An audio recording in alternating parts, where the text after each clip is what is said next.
Welcome to the stream. We're going to be starting very shortly. Just going to get some background music going.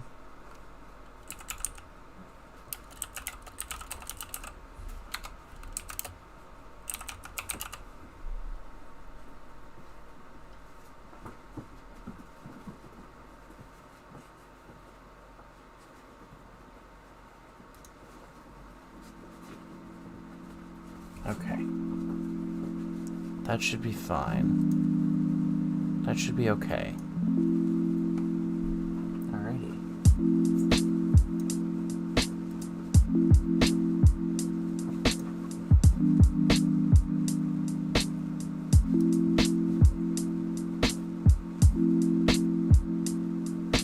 Okay, so I can have this here, and then this here. Alrighty, and now we wait. Oh fuck, I didn't need to open path. Boys, lay down please.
Calm down. You're a nightmare. You are nightmare boys.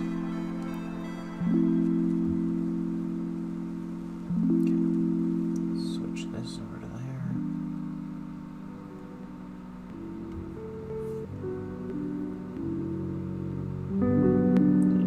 Okay, this.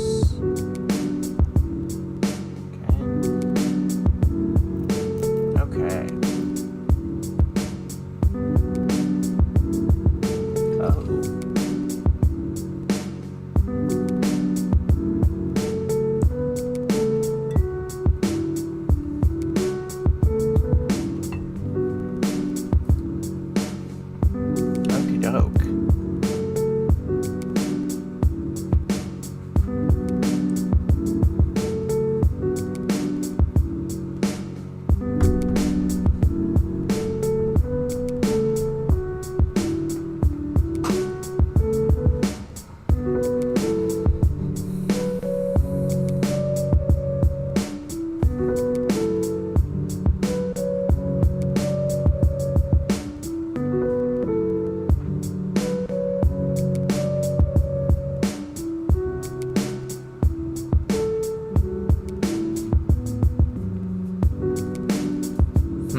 Oh shit, did we start it on YouTube?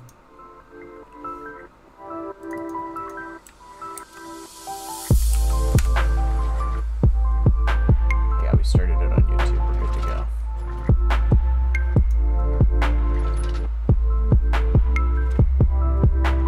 Okay.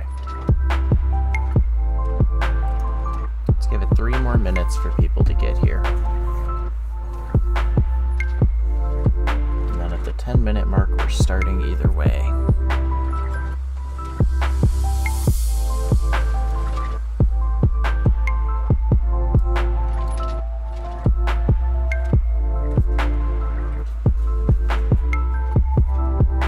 Charlie. Okay, you're being good.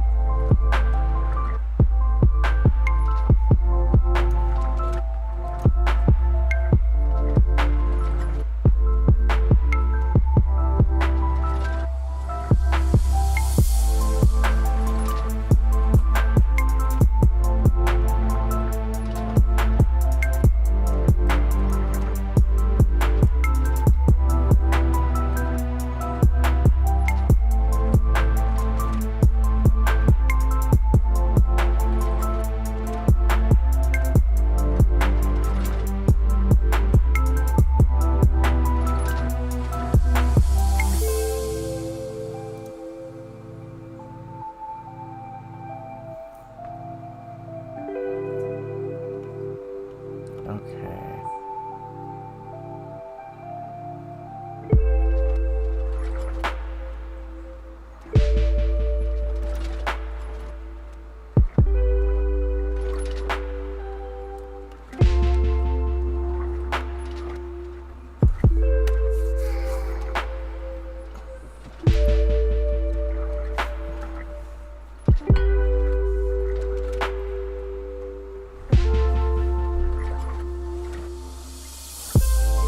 Charlie, hey. No chewing on your tail. You hear me? No. That's what your Uber's for.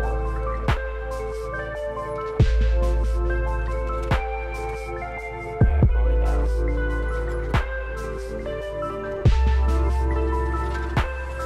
No. I don't have music viewer. What? I don't have any viewers. A -1 viewer. It doesn't even make sense.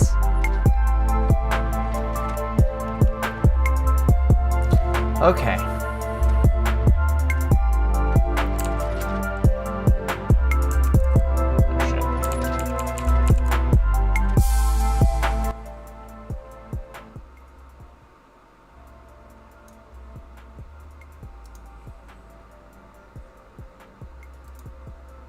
Okay, I think we are going to get started. Switch over to here. Let's just... you know what? Just gonna do this simply to flip myself around, isn't it? Isn't it? Charlie? Hey, be nice, boys. Transform counterclockwise. Transform. Is it clockwise or counterclockwise? Clockwise. I should have done this before the stream, but my old construction boss just came over. There we go. There we go. We're nice and lined up. Okie doke. Oopsies. Oopsies. Okay. Welcome to the stream. Today is going to be very interesting. This is my first time using this setup over here.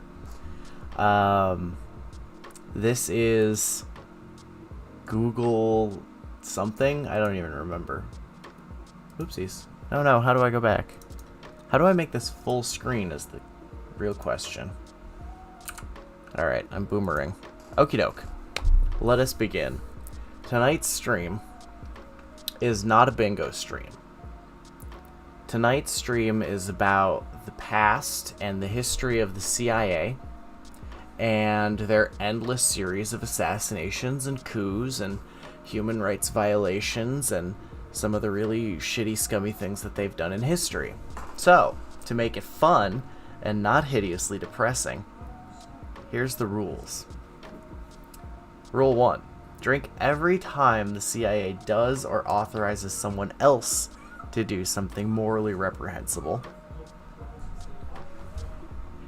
Charlie, lay down. Stop crying. It's okay. I said 400,000 deaths, but let's make it 100,000 deaths. The final kill count's a little lower than I thought it would be. There are some big numbers at the front, so I thought it would keep going, but it doesn't. And then it's drink every time the CIA assassinates the leader of a country or otherwise deposes them to advance their own goals. That's going to happen a lot. Current objective for the stream? Just survive. Just make it through this stream.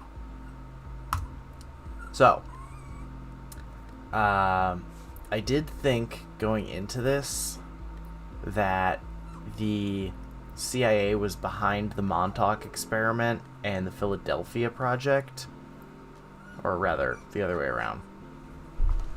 Boys, I'm gonna put you away if you can't stop crying. Alright, let's go. Come on. Go.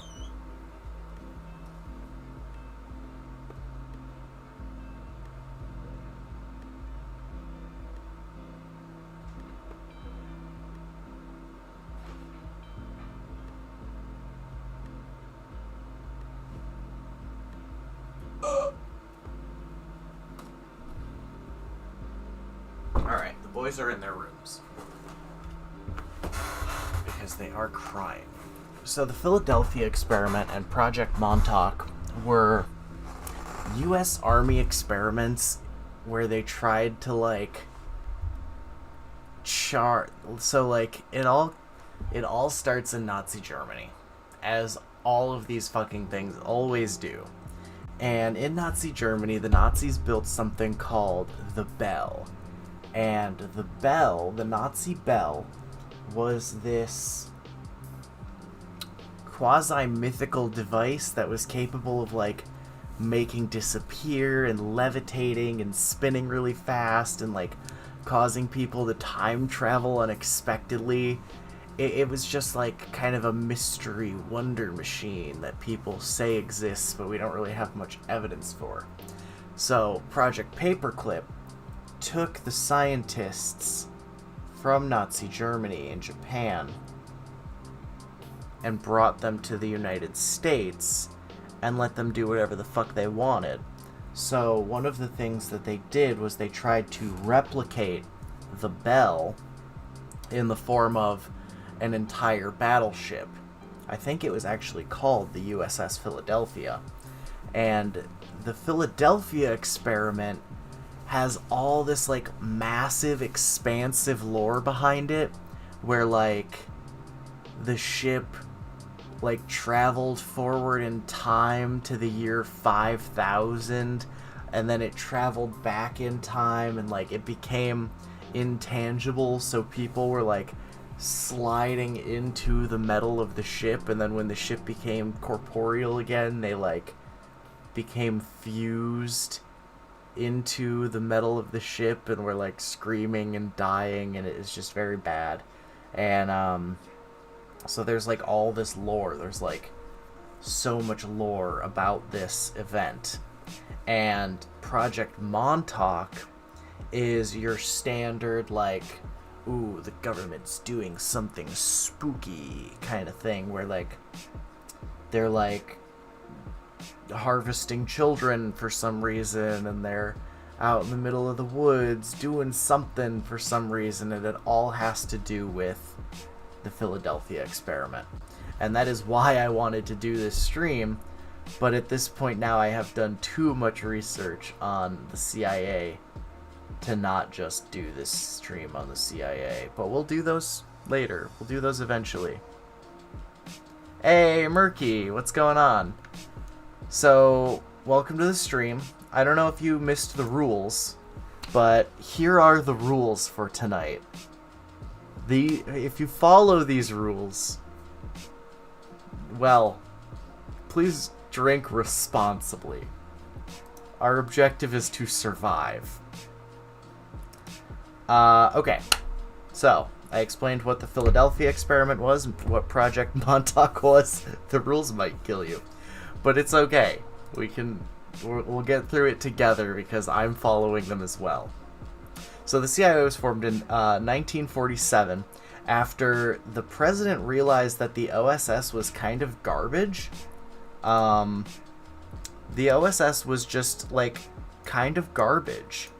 And they had a lot of, like, strategic intelligence losses in World War II that just, like, put them behind every other nation when it came to terms of, like, how effective our spying was versus how effective, like, the rest of the world's spying was. So, I believe it was President Truman who said, you know what, fuck this shit, and he passed the OSS was just, like, incompetent bad, not, like, evil bad. So the president at the time, which I believe was President Truman, set up the National Security Act, which was, it created two things. It created the CIA and it created the National Security Council. And the National Security Council is the organization that determines what the CIA's scope and limitations are. And then the CIA is the Central Intelligence Agency. So what happens is, after this, they passed the Central Intelligence Agency Act, where it allows the CIA to do some fucked up shit. So the CIA basically has in its rules that it's allowed to do covert ops without, like, approval from any other point of government. Like, not even the president has to know. They're allowed to spend money that doesn't come from the federal budget, which means that they're incentivized to raise their own money. Yeah, the CIA has no checks and balances. And the other thing that it lets them do is... I don't remember the last thing it lets them do. Something bad. So, the first 6 years, CIA doesn't do nothing. Well, that's not true. We're gonna come back. We're gonna work our way down and then come back around to what they were doing. So 1953, it's baby's first political coup. Mossadi is the Prime Minister of Iran. Murky! Oh, that's so nice of you. You didn't have to do that, but I really appreciate that. Thank you.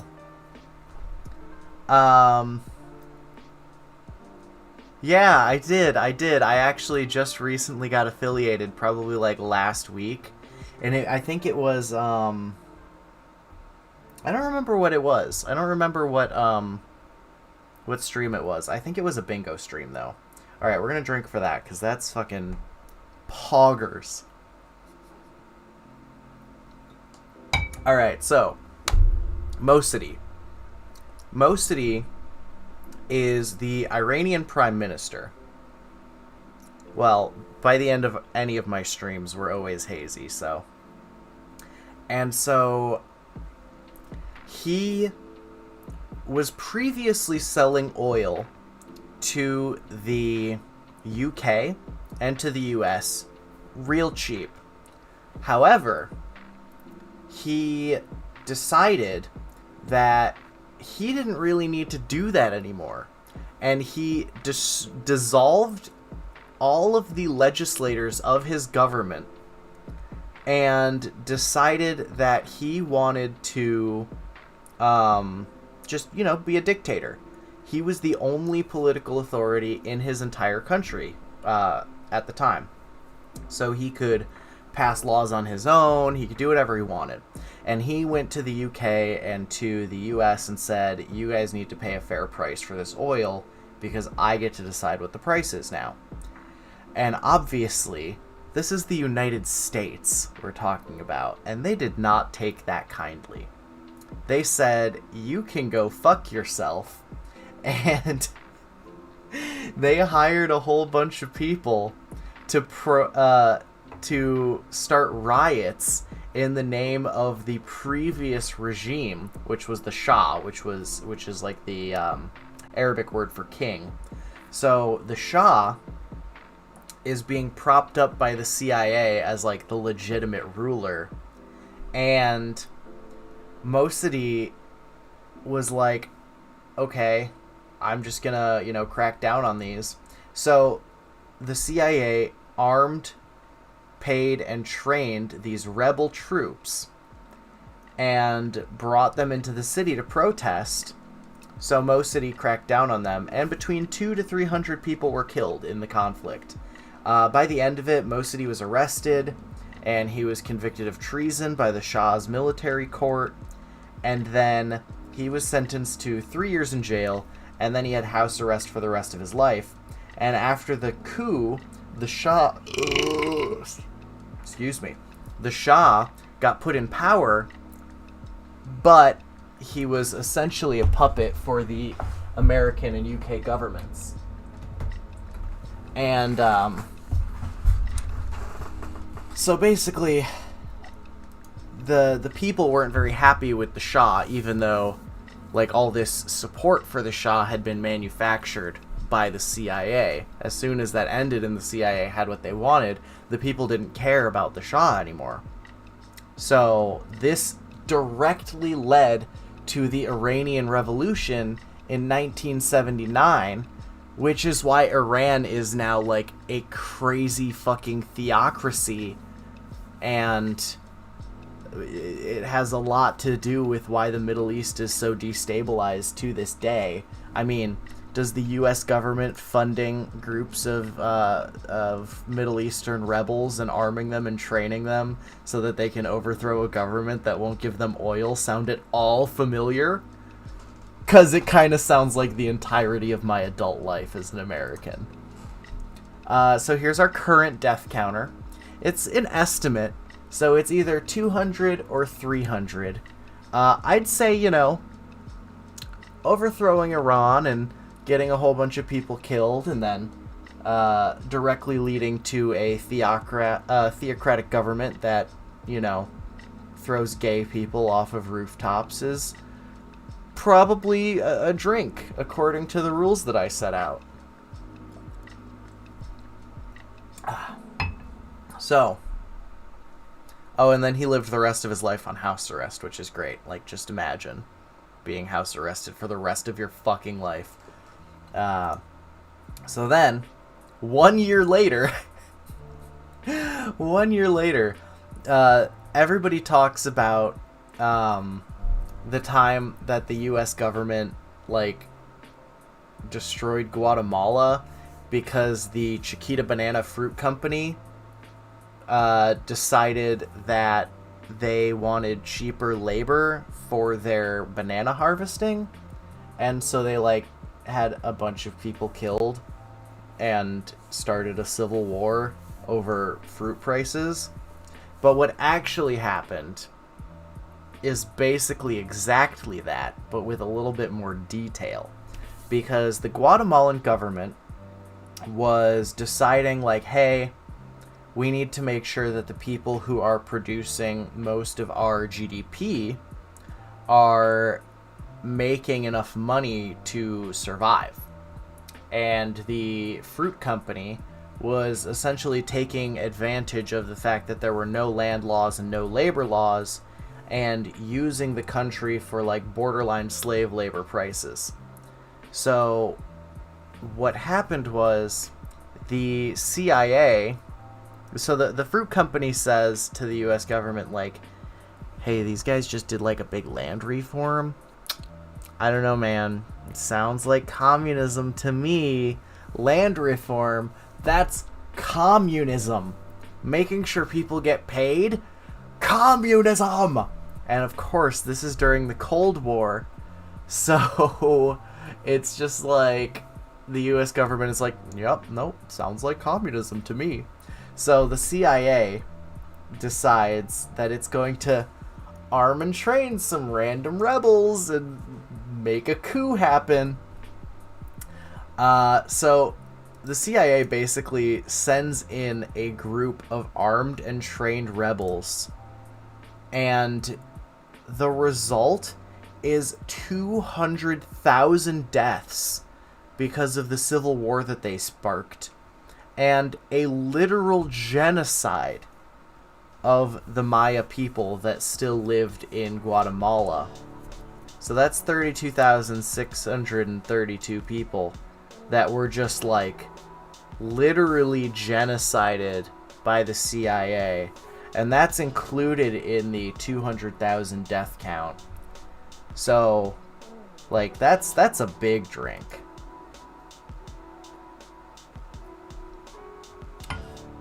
So, you know, when you average it out, the CIA has killed about 280 or 28,000 people per year. No big deal. Just by like existing. So then we get to 1960. And that's when we get to the Bay of Pigs. And a lot of people who know history know the Bay of Pigs incident much better than I do. And essentially, it kind of goes exactly like the very first thing, where, hey, some guy refuses to sell us oil. Sounds like communism to me. And there's kind of like, as I was doing this research, I kind of noticed this recurring theme of like, the US government notices a rising like power in the like second or third world, where it's like, okay, a new government has just formed. We can either support them and send them aid, or we can be afraid that they're secretly communists and we can overthrow them. And they overthrow them every time. Welcome to the stream, everyone. For all of the people who have just joined the stream, I would like you to please check the rules. Excuse me.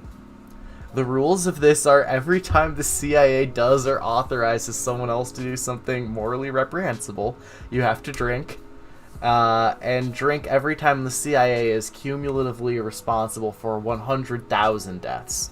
I upscaled a little too hard. Their power level's not as high as I thought it was.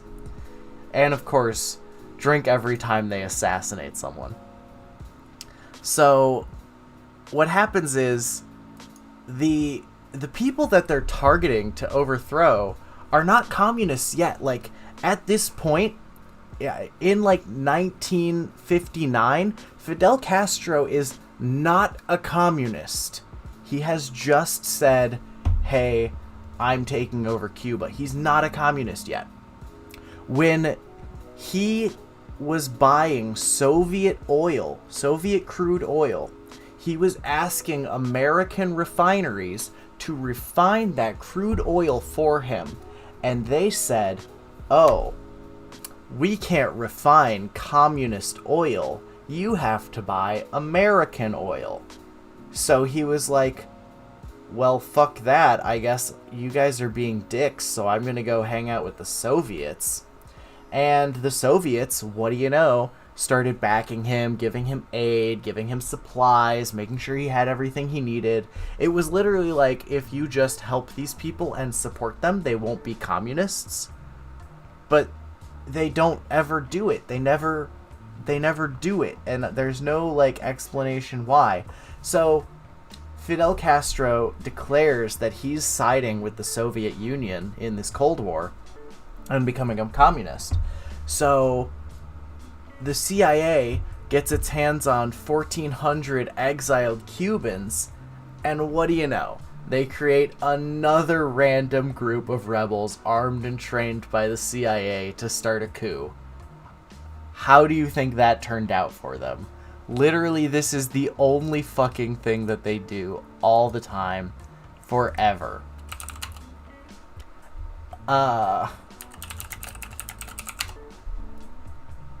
And so it's like, why do you keep doing this? It never plays out the way you want. So the CIA puts some rebels in the air bases of the Cuban military and has them fake attacking their fake defecting from the Cubans to America.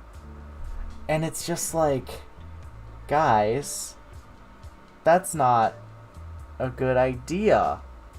That doesn't work. So, alright, how are we gonna fuck shit up this time? It really is. It's like if Power Rangers ran the CIA. They have one playbook. We can either fund some rebels to overthrow the government, or we can fund some rebels to overthrow the government. So I'm like, don't get me, don't get me fucked up. I'm not pro-communism in any way, shape, or form. In fact, I don't even believe that communists are people. But it's just like, when you fuck up this badly, you deserve to lose. Like, you did this to yourself. So essentially, they attack some of the Cuban planes and they leave. They disabled 80% of the Cuban planes, but that let Fidel Castro know that another attack was coming. He knew that there wouldn't be a coordinated yeah, sorry. He knew, Fidel Castro knew that, well, I gotta say stuff like that because the CIA is in the stream, and if the CIA sees me being pro-commie, they'll fund a rebel military group and kill me off with a coup. It's just what's gonna happen. I don't want to get couped. So, basically, these three pilots fake being defectors to try to demoralize them and destroy some planes, and then that tips Fidel Castro off to the fact that the US is planning an invasion using these rebel forces, almost as if they've done this 4 or 5 times now, and he knows exactly what the CIA is up to. So the resulting invasion goes horribly for the United States. Actually horribly for the United States. And, they just completely get repelled. And about 1,400 people die in the invasion, the failed invasion of the Bay of Pigs. And it's bad. Nobody had a good time there. So then, I realize that I've accidentally gone past the timeline where MK Ultra was taking place, because I was on the CIA's official website using their timeline of events, and I was on Wikipedia using their timeline of events, and I failed to notice that MK Ultra was 1953. So now we're going backwards a couple years. And so while the CIA was doing all that shit in Iran, Alan Dulles, the first director of the CIA, started MK Ultra. And if you guys don't know what MK Ultra is, it is the fucking gold mine for conspiracy theorists everywhere, because it is one of the few times where the conspiracy people have gotten to point directly at the government and said, "We fucking told you so, normies. We were fucking right. We knew the government was putting mind control chemicals in my drinks when I go to the whorehouse. I knew they were putting chemicals in the water to turn the frogs gay. I was right." And the conspiracy people were totally right. So, another big drink for them, literally constantly drugging people for 20 years without their knowledge or consent. Oh, we also forgot to drink for the Bay of Pigs. So we're going to go ahead and do that.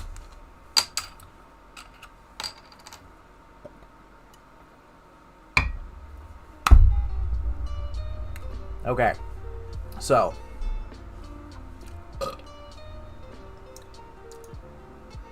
MK Ultra. They were literally trying to... I don't know if I believe in, Matrix conspiracies. Yeah. Well, see, Matrix conspiracies for me are a little bit weak because it's So I have this way of categorizing conspiracy theories into what I call worldviews, right? So, to believe in the government is keeping the Matrix hidden from us conspiracy, you have to believe that all of reality is fundamentally wrong. We're literally not existing in reality. And that's a really big departure from the standard worldview. I would say the standard worldview is there are almost no conspiracies in the world. The government is mostly truthful to us. There is political corruption, but it's not that bad. That's the standard worldview for complete normies, right? Then there's one deviation to the right where you believe everything's normal, right? The world is totally normal, but the political corruption is maybe a little bit worse than the normies think it is. Maybe you think that the political corruption crosses party lines and the top Democrats and Republicans and unelected offices in the US government are working together. That's one standard deviation where you still believe in the baseline of reality, but you're just a little bit more suspicious than your average person. I would say that I fall in that category 50% of the time. And then there's another standard deviation over where it's yeah, so there's still human plots, but there's no lizard men. There's no aliens, there's no lizard men, there's no satanic vampire cult that's feasting on your children's adrenochrome brain fluid. That stuff doesn't exist in that deviation, right? Then you get one more deviation over, and that's where the global elite are a satanic cult of vampire pedophiles that eat children to stay alive. And then you go one more deviation over from that, and the global elite are using magic given to them by the aliens so that they can create a false dimension for us to exist in, and they use their occult powers and the blood of all these children that they sacrifice to hold humanity's free will hostage with these insidious dark rituals, and society is engineered in such a way to trap your mind into these webs, and they're gonna harvest your soul when you die, and then they're gonna feed you to the reptilian aliens. That is the next deviation in worldview over, and that's where I start saying hey buddy, are you off your meds? Do we need to slow down a little bit? Maybe let's think about some things. Do you think it's more reasonable that a reasonable amount of political corruption exists, or do you think that the Nazis received flying saucer UFO technology through channeling via the Vril Society, used that to escape to Antarctica and get inside the hollow inner Earth, and then escape from there to colonize the rest of the solar system? And now the US government is running a secret space program to go fight space Nazis. But while they're doing that, the global elite are back here feasting on the life force of humans so that they can stay young and powerful forever and keep us all from finding out about anything. the amount of logical like jumps and like leaps in reason that you have to make those theories make sense is a little bit more astounding than, you know, a little bit of political corruption exists. But the main thing that fuels those people's insanity drives is this shit. MK Ultra is the coal that feeds into the crazy train, and it never stops. So, it's like, so you got your standard deviations this way, right? Where it's like more and more like crazy technology stuff. And then you got your standard deviations this way, where it's like, I believe in like God and Jesus, and like the Bible was real, and, you know, maybe sometimes political figures are trying to keep people from being Christian because they have some sort of negative motive. And then you go one step further, and it's like, the man is trying to keep us down because they don't want us to access our Christ consciousness and be able to destroy them with our positive heart radiation beams. And then you go one step over, and it's like, it's straight back to here. It's horseshoe theory. It goes straight back to here because it's like, the global elite are satanic cult that is using Nazi magic to like keep our vibration low. Like these worldviews fucking loop around in a fucking horseshoe, and Bigfoot is on one side of the horseshoe. He's just over there. He's hanging out. The Illuminati tried to kill Bigfoot so that you couldn't have psychic powers. Yeah, vibration is always good. You know, once things start vibrating, I want to put them up my butt. So, back to MK Ultra. They literally attempted like brainwashing. They literally attempted mind control in like a very strange way by just like injecting people with as many chemicals and fucking like hallucinogens and like, I don't know how to say the word, barbiturates? Barbiturates? The CIA dosed a bunch of random dudes that hired hookers with LSD and then watched them fuck prostitutes on LSD from behind a two-way mirror. Like, and they called it Operation Midnight Climax. They named it Operation Midnight Climax. What are you doing? They were just like, yeah, whatever. We're gonna give a bunch of dudes LSD and watch them fuck hookers, and we're gonna call it Operation Midnight Climax, and we're just gonna we're gonna have some drinks while we do it. It's just me and the boys, drugging random dudes, and that's highly immoral. So we're gonna drink for that. A freewheeling party-like atmosphere. Yeah, I feel like the CIA at this time was just run by a bunch of fucking chads who didn't give a single fuck about anything. And then, of course, one agent writes, "Of course, I was a very minor missionary, actually a heretic, but I toiled wholeheartedly in the vineyards because it was fun. Where else could a red-blooded American boy lie, kill, and cheat, steal, deceive, rape, and pillage with the sanction and blessing of the All-Highest?" And I believe he is referring to the government as the All-Highest? What is this? What is this little dot? Oh, I guess that's... And so, yeah, they just wanted to get their rocks off, and, like, porn hadn't really been invented yet, so they just, like, came up with an excuse to watch a bunch of dudes fuck hookers.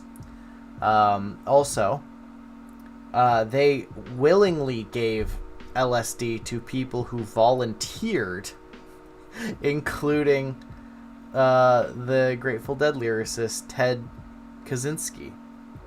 No. No, Robert Hunter. I'm sorry. Ted Kaczynski is the Unabomber. Ted Kaczynski is not a member of the Grateful Dead. My mistake. And, of course, the Boston Marathon bomber. Oh, I read that wrong. Boston Mobster. That's kind of hard to say. So, yeah, the Grateful Dead are a CIA psyop. One dude worked for the CIA, and he actually said to his superiors, hey guys, we're doing some really immoral stuff. Like, maybe in the future people will look back on this not too kindly and find that we're acting incredibly unethically. Like, maybe potentially just a little bit we should stop. And he died. They spiked a drink of his with LSD, and then he fell out a window and died. And then the President Ford and the CIA director apologized to his family and paid them $750,000. Which, how much is that in today money? Inflation calculator. Let's find out how much that is in real world money. 1953. $75,000. Calculate. Oh, just a casual $7.3 million. No big deal. Nothing wrong with that. We didn't do anything wrong. Here's several $1 million. Fuck off. Welcome to the stream, Noodle. I can't even believe this stat. How the fuck is this even, like, how? How do you do that? 77 days. Could you... You're all on the 420 Global Discord server. I'm going to assume you've done acid at least once, right? Now, if you haven't, I will describe to you that acid makes you unaware of the amount of energy that you are putting out, like, on a consistent basis. He's a goddamn astronaut. So, when you come down from acid, that's it. Like, when you come down from being on acid, you can't do anything the next day. You're, like, not hungover, but you're exhausted. It is an exhausting experience. Physically, emotionally, like, mentally exhausting. How could you be on acid for 77 days? That man must comprehend the fabric of reality. He sees through the lies of the Jedi. Like, what the fuck? So yeah, the CIA just does whatever the fuck it wants. Gaynor, in this sentence, is the new CIA director. The CIA sought to establish control over what it perceived as the weaker... Exactly. Explore the... Get him on Joe Rogan's podcast. Get him on the Joe Rogan Experience right now. Get that man to Joe Rogan. When they say weaker and less intelligent segments of society, they mean they want to start a crack cocaine epidemic among black people, and they mean that they want to manipulate culture in such a way that it, like, holds communities that they don't like back. It's just like... It's fucked up. It's fucked up. This is another big drink for the CIA.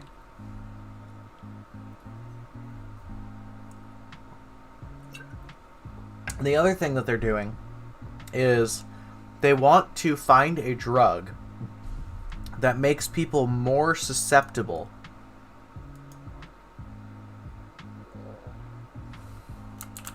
One sec. Noodle is messaging me.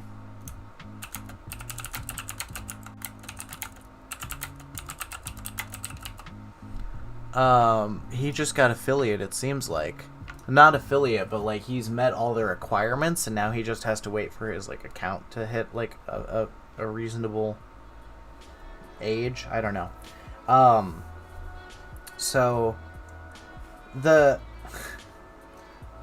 problem is that like they want these drugs that will let them hypnotize people harder or make their own agents immune to hypnosis. And the other thing they're trying to do is they're trying to create what is referred to as a Manchurian candidate. And a Manchurian candidate is an assassin that can be activated with a code word, kill someone, and then forget that they ever assassinated anyone. The CIA went so far as to say that they would be willing to kill American politicians and officials. And I really have to go pee, and I will be right back. The CIA is sending pee waves into my brain.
But Charlie, you have to sit on my lap.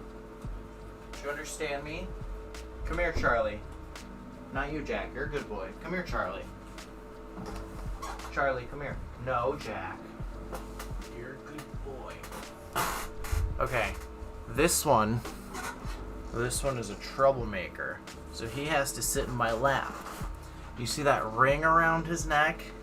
His little boofer? It's because he's a troublemaker. He can't be trusted. His boofer. Oh, you're so cute. Alright. Yeah, I know. Everybody loves your boofer. You're so cute. I'll put some pictures of him wearing it at the Discord in a bit because I love it. I love it a lot. Okay, so the CIA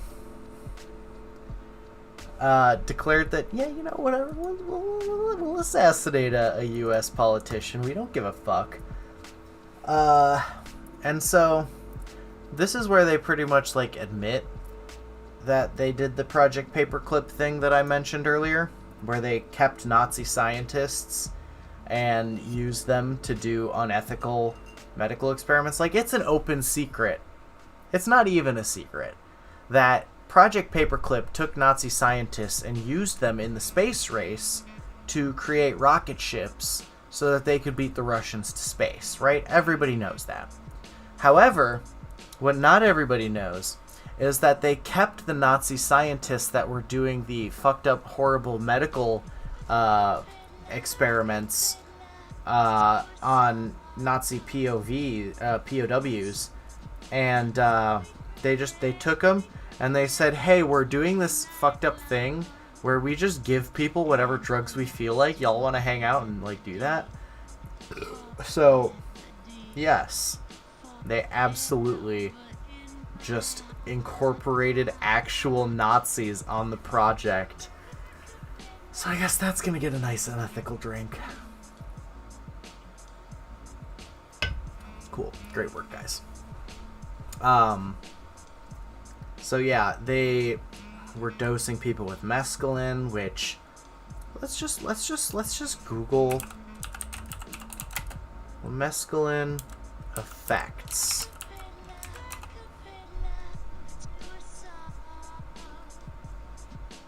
What does mescaline do?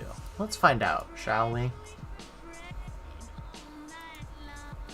Drugs.com. Oh, it's peyote. Okay, I know what peyote does. It's just like a hardcore fucking, what do you call it? Hallucinogen. Project MK Ultra got underway. Experiments included administering LSD to mental patients, prisoners, drug addicts, and sex workers. In one case, they administered LSD to a mental patient in Kentucky for 174 days. 77 days. I was like, damn, they're really fucking pushing the limits of what you can do to people. No. They said, you know what, we got these mental patients, 174 days acid. Just 174 days acid, why not? Outsiders were drugged with no explanation whatsoever, and surprise acid trips became something of an occupational hazard. Like, what the fuck is going on with your job? Where you're like, oops, my coworkers played a funny prank on me and just dosed me with fucking acid. What the fuck? The 50s. The 50s aren't real. The 50s and 60s. They're just not real. They didn't happen. It's a fucking conspiracy. Another technique. Exactly. It's just a prank, bro. They're just chads.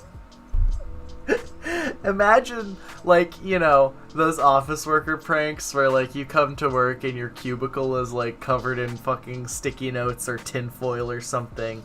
But instead, it's your coworker hands you a cup of coffee in the morning, and an hour later you're fucking tripping balls on, like, 10 doses worth of acid that he gave you.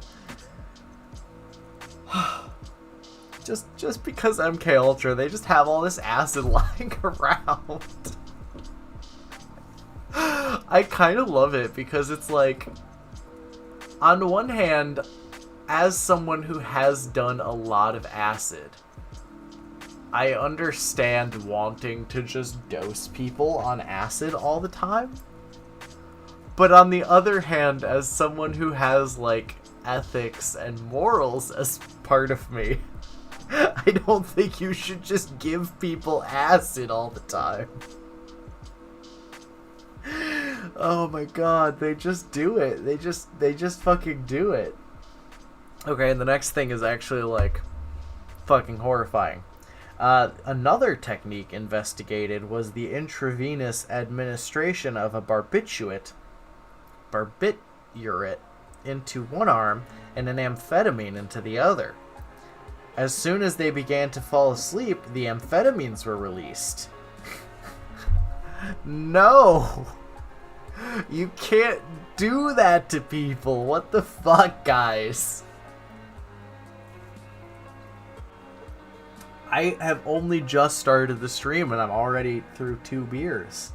What the fuck, CIA? I did not think that this was going to be this fast or this bad. Chads. Are we drunk yet? Are we all drunk yet? No. Past me making this PowerPoint. In fact, I'm gonna go grab another beer. Charlie.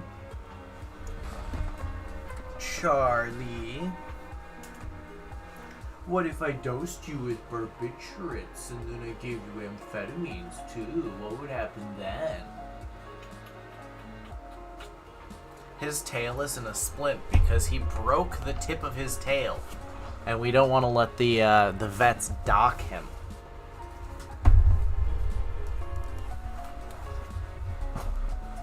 Oh, fuck, I forgot to eat.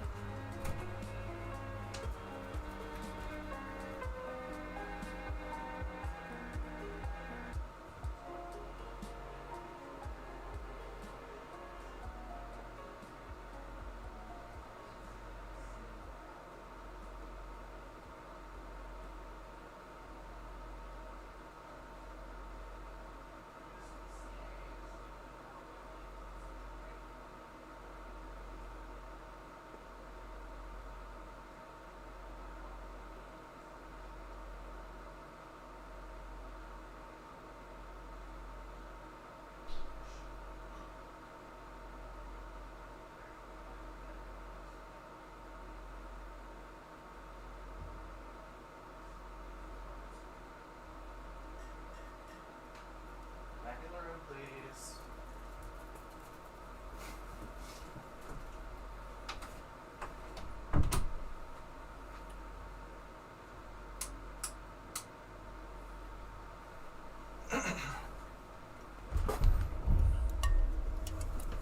Alright, Charlie, are you going to be good if I don't put you on my lap? Are you going to behave? Alright. I'm going to let you hang out with your brother. Alright. Which of these two drinks that I just grabbed is weaker? Because I forgot to eat before the stream. Let's fucking go, boys. Oh, where'd the music go?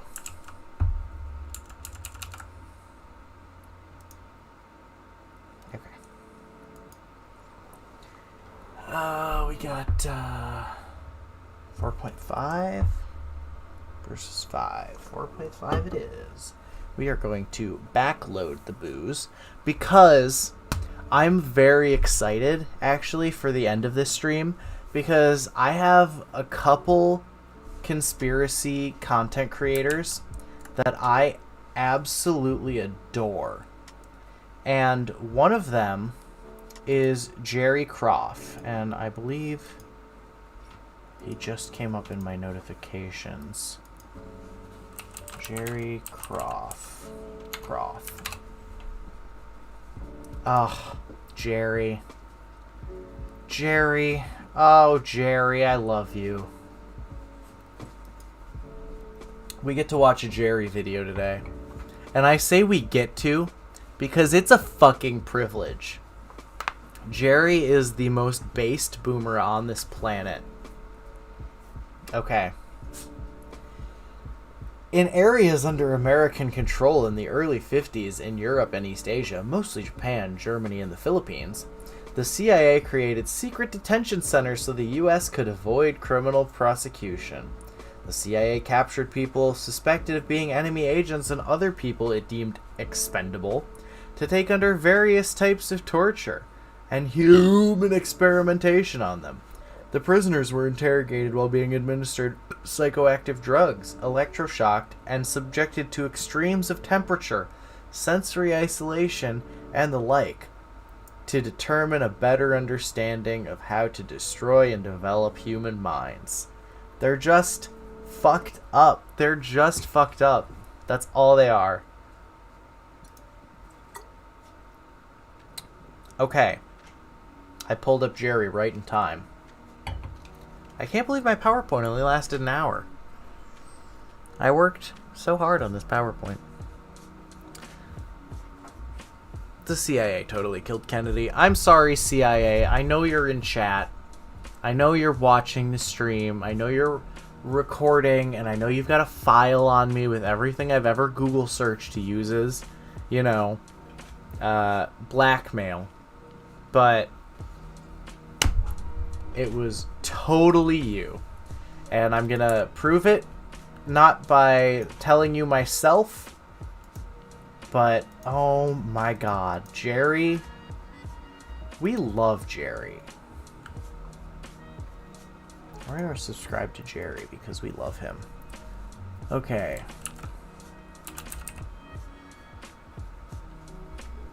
The Kennedy assassination. So, Yeah, this at that video... point, when they started proceeding down Elm Street, shots started being... This video was made after the most recent drop of files relating to JFK. So every couple of years, the files that are vaulted about JFK's assassination are unvaulted. Well, no, they're not unvaulted, but the president has the choice whether or not to unvault them. And Donald Trump decided to unvault some of them, but not all of them, which is very suspicious to me. Like, I don't know why you would do some and not all, but whatever. Here's Jerry. Dude, Jerry's fucking fired great. from behind. I love Jerry. And I assumed that it was Mr. Nicoletti because he was the one who was in the building, and I knew that Johnny Roselli was there. And I remember the shots ringing out, and even though the president was being hit with the rounds, I was considering it a miss because I knew that we were going for a headshot on the president. And I had known he had been hit in the body, but I didn't know what part at that time. And I seen the body lurch, and I saw the body lurch again. I heard another shot that missed, and we were supposed to hit no one but no one but Mr. Kennedy. And I guess Governor Connolly got hit with one of the rounds at that point. And I wasn't even sure of that because I was keeping Kennedy as best I could in the scope on the fireball. And when I got to the point where I thought it would be the last field of fire, I had zeroed in because if I waited any longer, then Jacqueline Kennedy would have been in the line of fire. And I had been instructed for nothing to happen to her. And at that moment, I figured this is my last chance for a shot, and he still had not been hit in the head. So as I fired that round, Mr. Nicoletti and I had fired approximately at the same time as the hit started forward, then it went backward. Okay, my name is Jerry Croft, and I'm a professor of psychology at Santa Clara University, retired. And a number of years ago, I wrote a book called Conspiracy at Camelot. And it was called The Complete History of the Assassination. It was very academic, 1,000 footnotes. Every mafiosi was listed. Every anti-Castro Cuban was listed. All the theories were presented, pro and con, including the Warren Commission. And I wanted to make it as exhaustive and complete as possible. And Arthur Schlesinger was a historian. He wrote a 1,000-page history of JFK, never mentioned a single mistress of John F. Kennedy. Well, John F. Kennedy had 33 mistresses in 33 months, and they were not... Schlesinger said that wasn't relevant. To sleep with the girlfriend of the head of the mafia isn't relevant. Anyway, these are just some of Kennedy's liaisons in his time in office. And they were not just one-night stands. Judith Campbell went on a long time, Mimi Beardsley a long time, Mary Pinchot Meyer quite a number of months, and it could have been the last person to sleep with Kennedy. But there were one-night stands too. Now, Kennedy was not particularly a good lover, as compulsive and addicted as he was to sex. If you... Oh, good. He's going over JFK's harem, as it were. JFK was a fucking Chad. Absolutely a Chad. And I love Jerry because he is...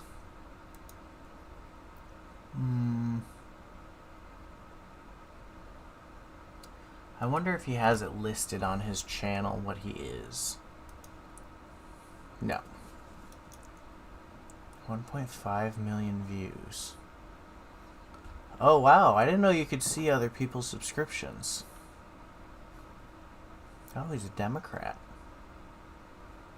Probably. But he also watches RT. Interesting.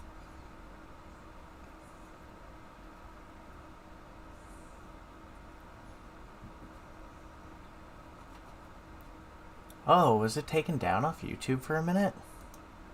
Interesting. I bought all your books. Jerry, please talk to me. I bought all your books. Jerry. Jerry, please. Oh, that's funny. Ah, that's funny. She loves Jerry and shoe on head. Well, as far as I'm aware, the Jerry lore is that Jerry was a college professor who And I think said decided it that was he the just most wanted to do exciting this 20 instead. seconds of my life. He didn't last very long, in other words.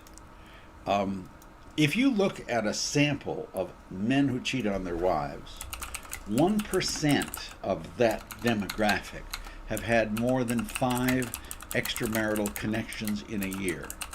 Kennedy had way more than that. So Kennedy is 2 standard deviations above the mean of men who cheat on their wives. Yeah. Okay? Now, if we got a group of clinical psychologists together and said, is there a diagnosis for this now in 2018? I think he would qualify for having a hypersexual disorder. Maybe I'm wrong, but I think that would be a very likely diagnostic assessment, that Kennedy, in effect, had a mental illness. And that's hard for a lot of people to accept. So anyway, people said after that book, could you please write a book with that has just one theory, the best explanation for the Kennedy assassination? So this is a much shorter book. I condensed it, and I said this is the best alternate explanation to the Warren Commission. And 50th LBJ anniversary. was clearly indicted Jesus in Christ. that. I made a video. This was written 4 years ago. The video was What called is The Jerry Kennedy Croft's Assassination, What Really PhD in? Happened. Let me look him up. And 715,000 people have watched that video on YouTube. They didn't buy the book, but they certainly watched the video. Now, I thought I was done with this. That was 4 years ago, and I said, I'm finished. And then along comes Donald Trump, who, for all of his faults, actually did something good. He released almost 50,000 documents in November of last year and April of this year, just a few months ago. This is kind of an old assassination. video, but Some he did were this. previously known but redacted. Now they weren't redacted. Boys. Or the others, some others were never seen. I scanned. I swear to God, I scanned almost 50,000 documents. Had to get a new prescription. I didn't read them all. Poor I Jerry. skipped a few. I admit I might have missed some, but I swear to God, I looked at one and I said, "Oh my God, I didn't know that." And then I said it, "Oh my God, I didn't know that." And We're going to do a wrote 2 crop books on circles Kennedy. video. And it was We're going to do a crop circles video. And it is going to begin with Jerry's video. Because Jerry is the fucking be-all, end-all of crop circle research. Don't talk about Jerry that way, okay? Jerry is perfect. Jerry is perfect. He might be a Democrat, but he is perfect. We love you, Jerry.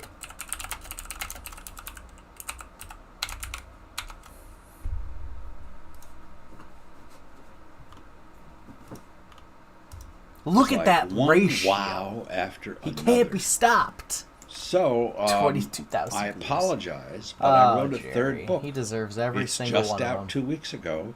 It's called The Kennedy Assassination, What Really Happened. Similar conclusion as Coup d'etat, but read the subtitle. So now A he's... Deathbed Confession. I like where he admits here, I've released the same book 3 times, but... New That's discoveries and Trump's 2017-2018 document release implicate LBJ in the murder. Okay? And I apologize, this is my third book on Kennedy. I could not stop myself after I heard all...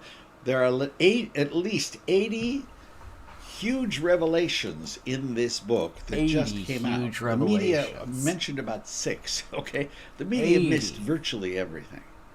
So I want to give you just, before we get into the substance of this, I want to give you just a few of the things that you say, oh my God, I can't believe that.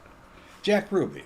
We were told Jack Ruby had a strip club in Dallas. I don't know who that he Jack was Ruby is. familiar with the police, and that he shot Oswald because he didn't want Jackie to come to Dallas to testify. Thank you very much, Warren Commission. Okay? They didn't tell us a few things. Now, conspiracy researchers have done a lot of research on Jack. Okay, I'm just gonna summarize the video because JFK was cracking down on the mafia. Here, we're gonna do this. Fuck, I gotta rotate myself. Clockwise? Counterclockwise. Counterclockwise. Yeah. Alright. So, I'm just gonna summarize the video because it's long. It's an hour and a half long, which is longer than my entire stream was planned to be. Well, not was planned to be, but like that's the exact length that I was going to make the stream be. So, Jerry says that JFK was cracking down on the mafia, right? So JFK is cracking down on the mob. LBJ, his vice president, is making money from the mob. Now, the mob and the CIA are working together because of course they are. That's why they're being brought up on this stream, the CIA does bad things stream. So we're going to drink for that. So then, the CIA gets the mafia involved. And what they do is they use their Manchurian candidate, Lee Harvey Oswald, to be the fall guy. And the mafia uses their professional assassins to make sure that JFK dies. And the CIA makes sure that his car goes on the route that it's supposed to. So that way, JFK, who is going to curtail the power of the CIA, is dead and can no longer do that. LBJ, who is making money off the mafia existing, continues to do so. And the mafia gets to continue to operate unopposed. So it was a win-win-win, and JFK just had to die. And so, but Jerry fucking picks the whole damn thing apart. Be reassigned in as much as the eight controversial figure. He just gets in a fight with an anti-Castro Cuban named Carlos Bringer. He has every they get single arrested detail. Together. He gets bailed out. And I'm going to put it in by a global in the mafiosi. Discord because you should watch a it. person related to a mafiosi. And then he doesn't learn his lesson. He starts passing out more leaflets and continues this from July 19th to August 19th. Trouble is, his leaflets, hands off Cuba, have an address stamped on them, Camp Street, which is the same address as the office of the right-wing Guy Bannister. It's also in the same building that Howard Hunt has a group of anti-Castro Cuban exiles. Oh, that's weird. Wait a minute. We just talked about the anti-Castro Cuban exiles because the anti-Castro Cuban exiles are the ones that the CIA armed and trained and sent in for the Bay of Pigs. So this literally all links together. Oswald, the left-wing Marxist, is operating in an environment of right-wingers. Now remember, Eugene Dinkin said Guy Bannister was involved in the assassination, and so did a couple other people. Bannister dies, of course, within a year of Kennedy. So the people here, the intermediaries in New Orleans, are important. David Ferry was an anti-Castro person who really wanted to see Kennedy killed. He knew Carlos Marcello. He worked for Guy Bannister. He knew Harvey Oswald. But His some of the PowerPoints are better than mine because Gerald he uses Poston said there is transitions. no proof that David Ferry ever knew Oswald, and therefore there is no connection. Well, indeed, there is proof. You're going to need to read my book here because it's very complex. I can't render this and make it simple in a video. But there's a picture of Oswald at the age of 15 with David Ferry Oh, in the shit. Civil Air Patrol. Yes, indeed, they knew each other. And Ferry was a right-wing anti-Castro person connected to the mafia who knew Oswald, and there is no doubt about it. Delphine Look at his Roberts transitions. said, quote, many He times just throws when he came himself into the wherever office, he needs he to used be. the private office I wish I behind could do that. banisters, and I was Wait, told he can was I? doing private work. No? I believed his Oopsies. work was somehow connected with the CIA rather than the FBI. So Oswald's deeply involved in something in New Orleans in July and August of 1963. Ferry, after the assassination, Oh, I figured it out. David Ferry I can do worried it. that he I had learned lent from Oswald Jerry. his library card. I have He the goes power to of Oswald's Jerry. landlady and tries to retrieve his library card. And Oswald's Thank you, landlady Jerry. wouldn't let him in. We don't know if they ever retrieved it. The Warren Commission never came up with a library card. Jack. So Oswald's involved with something in New Orleans. Now I'm pausing here just to remind you, this is this complex part of the story. This is where you need to read the book. All right. Now I want to show you the wows that I got from this New Orleans Dallas period. And I looked at that, I said, my God, I never knew that. And I did a lot of research on this myself. Here comes a wow, okay? There's a bar owner named Oresta Pena in New Orleans, okay?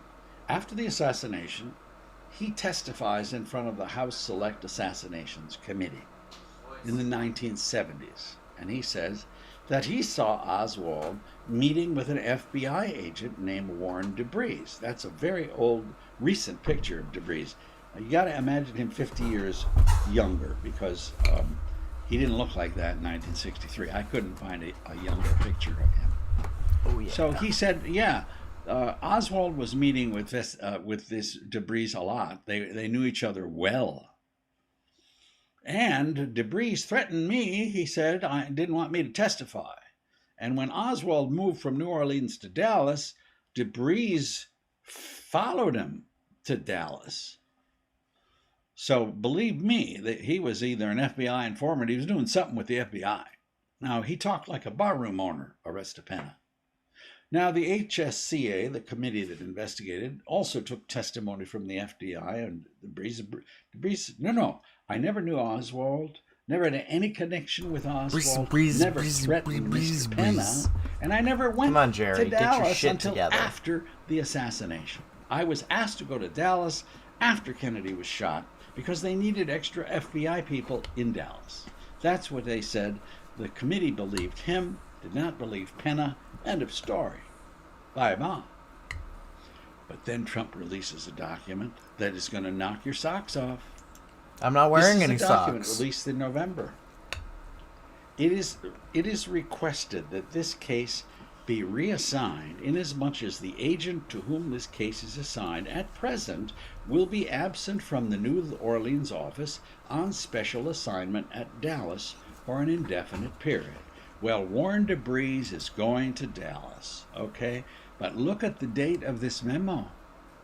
It's October 25th.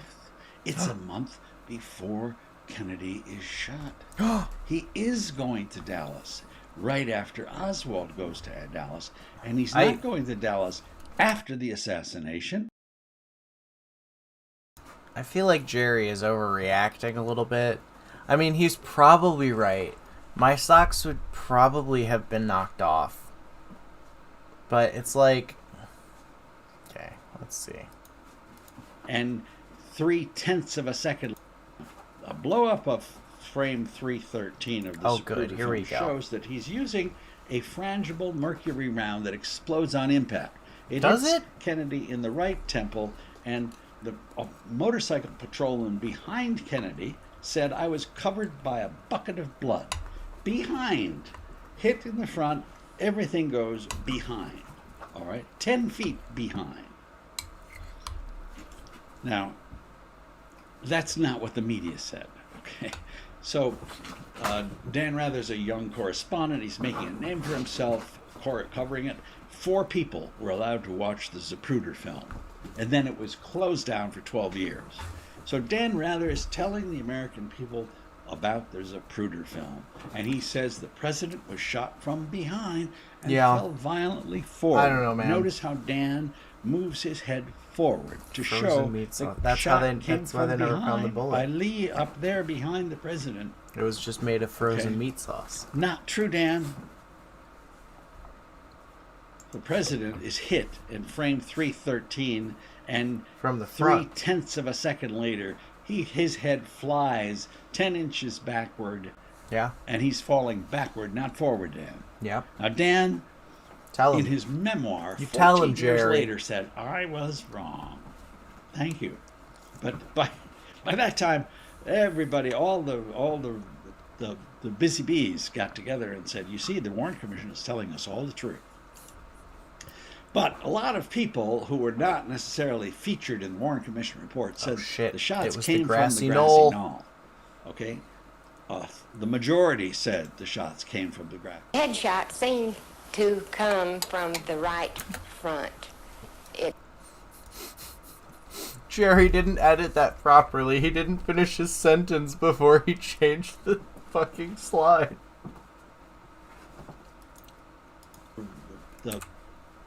But a lot of people who were not necessarily featured in the Warren Commission report said the shots came from the grassy knoll. Okay? The majority said the shots came from the grassy. Headshot seemed to come from Oh, the right Jerry. front. It seemed to strike him here, and his head went back, and all of the brain matter went out the back of the head. It was like a red halo, a red circle with bright matter in the middle of it. It just went like that. It was a terrible time. You cannot imagine seeing this. You knew it happened, but you didn't want to believe it. The particular headshot must have come from another direction besides behind him, because the back of his head blew off, and it doesn't make sense to be hit from the rear and still have your face intact. So he must have been hit from another position, possibly. I don't know how in the anybody's front or to the arguing that side. Kennedy I was really shot don't from know where. behind. It just But doesn't the back make of his any head blew sense. off. So I am very dead certain at least one shot, including the one that took the president's skull off, had to come from the right front. And I'll stand by that to my death. Over my mother's grave. Well, James Files said he was the one who did it. Okay. And you can look at the photographs, again, not particularly featured in the Warren Commission, but people are definitely oriented towards the grassy knoll and running there, police and others. And Files took his weapon, put it in his briefcase, picked it up, walked behind to a car, and picked up Rosselli and Nicoletti, and off they went. Now, where in God's name was Oswald during all this? Well, that's the lunchroom of the depository. And there's a secretary in the depository who said she saw Oswald eating lunch at 12:15. Well, the president is killed at 12:30. And don't forget, the president is 5 minutes late. So Oswald is going to kill the president of the United States at 12:25 when he's supposed to arrive, but he's having lunch at 12:15, and he's going to go up to the 6th floor and then kill the president of the United States and run down and have a Coke, where a policeman is going to confront him drinking a Coke. And they asked Coca-Cola him, was he implicated winded in the because he must have assassination run of down all those JFK. stairs? Well, there's a book called The Girl on the Stairs. She ran down the stairs. She said she didn't see anybody running down the stairs. Warren Commission timed it. Said he had to run down those stairs. He must have been winded to get there that quick. He never was up there. He ate his lunch. He bought himself a Coke. Policeman came in and said, "What are you doing here?" Okay, maybe he stood in the doorway to watch President Kennedy, but he wasn't up there firing his weapon. Okay? And if he was, man, did this guy have cool that he was eating lunch and then thought, I think I'll run upstairs and kill the president. I don't have to be standing there for Just a a long period of casual. time. I've got it all worked I out. guess I'll kill the 5-6 president. minutes, I'll be Whatever. So, all right, well, I don't want to be too ridiculous here, but there were a number of witnesses. 39% of the witnesses said they heard shots from the depository. So if it wasn't Oswald, who was it? Okay, I mean, that is a question that conspiracists need to deal with. Well, we have a few candidates. I like the term conspiracist. Sam Giancana, in his book, said Richard Kane with horn-rimmed glasses, an executioner for the mafia. He was in the depository. Another possible. It's like how everybody was talking about Heroes. The man with the horn-rimmed glasses was like the key to the whole story of Heroes. I should actually watch that show sometime. This guy, Jean Sutra, the Corsican assassin, never mentioned by Giancana, but definitely mentioned by Howard Hunt, hired by William Harvey, the man who actually came to Texas. But this is a wow. Okay, watch. I saw this and I said, oh my God, I can't believe this. Oh my God. French intelligence. Jerry has a habit of labeling things that are important as wows. Okay? Nobody knew about this for 54 years, and now we find out about it in November. French intelligence authorities requested we make inquiries concerning the subject. A militant member of the anti-de Gaulle terrorist group reportedly in the U.S. for a brief period in late 1963. Subject reportedly used names of Michael Roux or Michael Murch. He previously obtained information showing it was Michael Roux. He entered the United States November 19th in New York, and he left on December 6th from Laredo, Texas. There's a French assassin, comes to the United States, leaves 10 days, 2 weeks after. I think. So, I just got furloughed from my job again. Because Chicago as a whole city is shutting down yet again. So, what I'm thinking is, next couple of streams, I want to try to start doing 3 streams a week. And I want to do a UFO stream, another round of Bigfoot bingo. So, we'll do UFO bingo / just like a UFO video in general. Hey, welcome to the stream, everybody.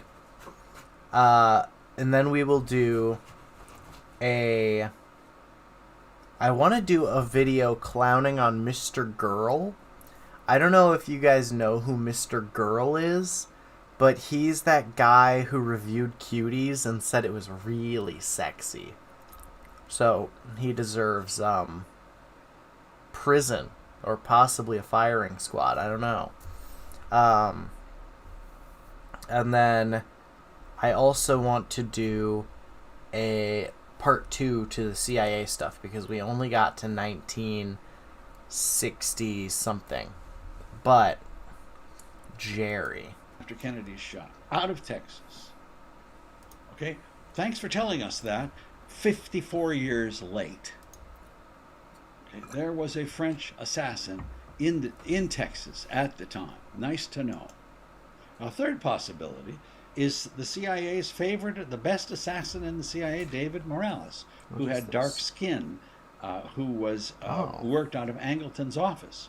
David Morales always told the truth. He said, I was in Dallas when we got the son of a bitch, and I was in Los Angeles when we got the little bastard. Sorry, I'm swearing here, but Morales talked like that. So there are 3 main suspects. Now, let's talk about witnesses. James Worrell parks his motorcycle behind the depository. He said, I saw a man kind of rushing out of the depository, about 5'7" to 5'10".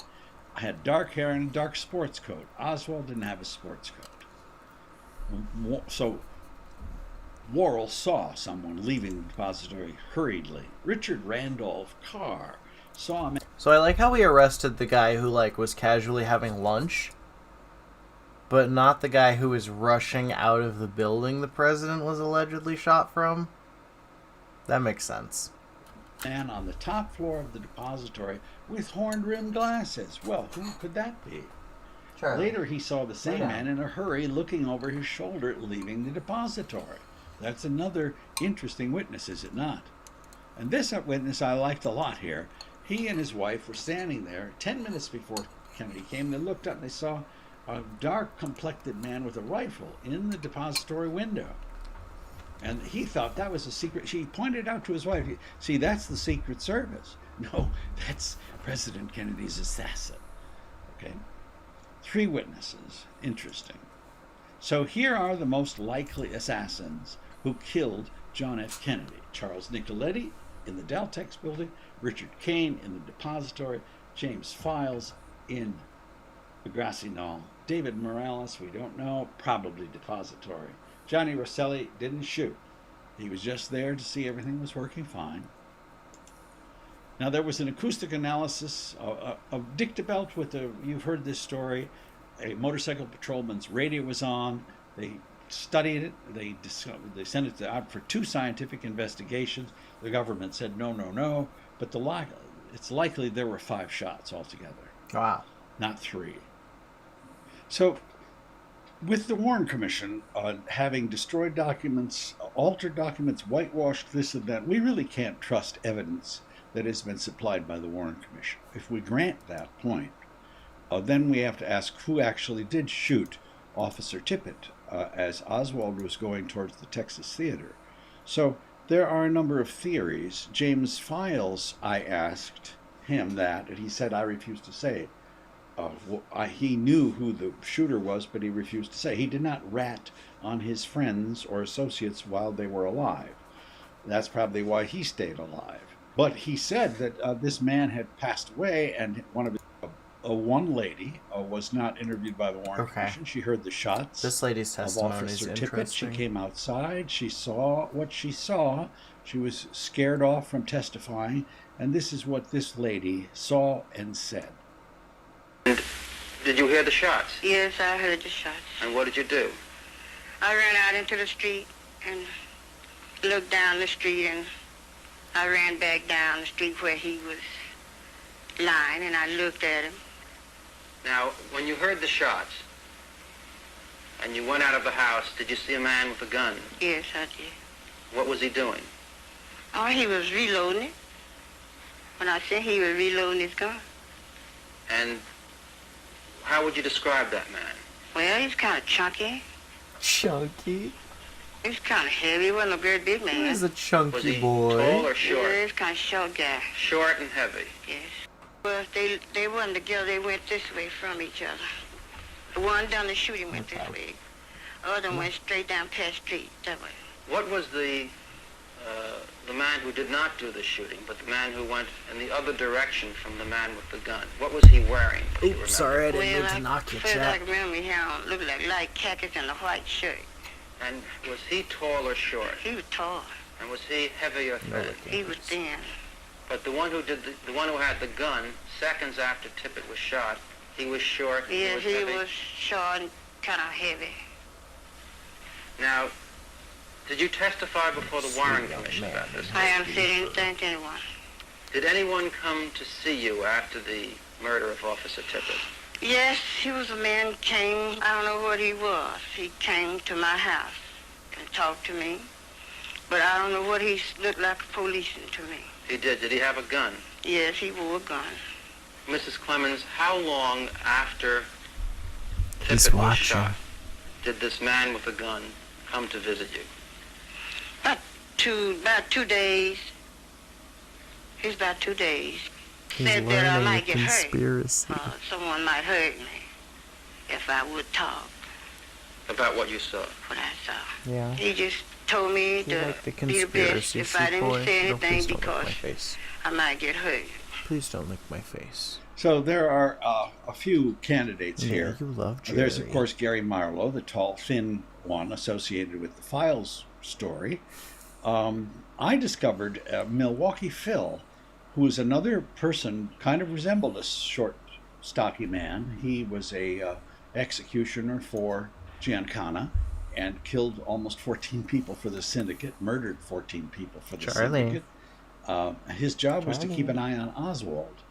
But he was but in Giancana's book, he said He's that a shy. CIA asset named Roscoe White, who became he was slipped into the Dallas Police Department before the assassination, and Giancana says it was Roscoe White who took out Tippett. So we don't have an answer to this question. We have suspects, and that's where we have to unfortunately leave it. But the question is, why did Oswald need to be killed? Why was this effort being made, and then it fell to Jack Ruby to do that?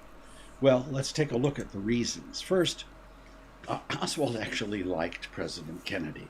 He said nothing irritated me about President John Kennedy. He had a nice family. He had a coffee table book about the Kennedys, he and Marina. He actually had remarked to a friend of his that he thought Kennedy was handsome and sincere compared to other kinds of politicians.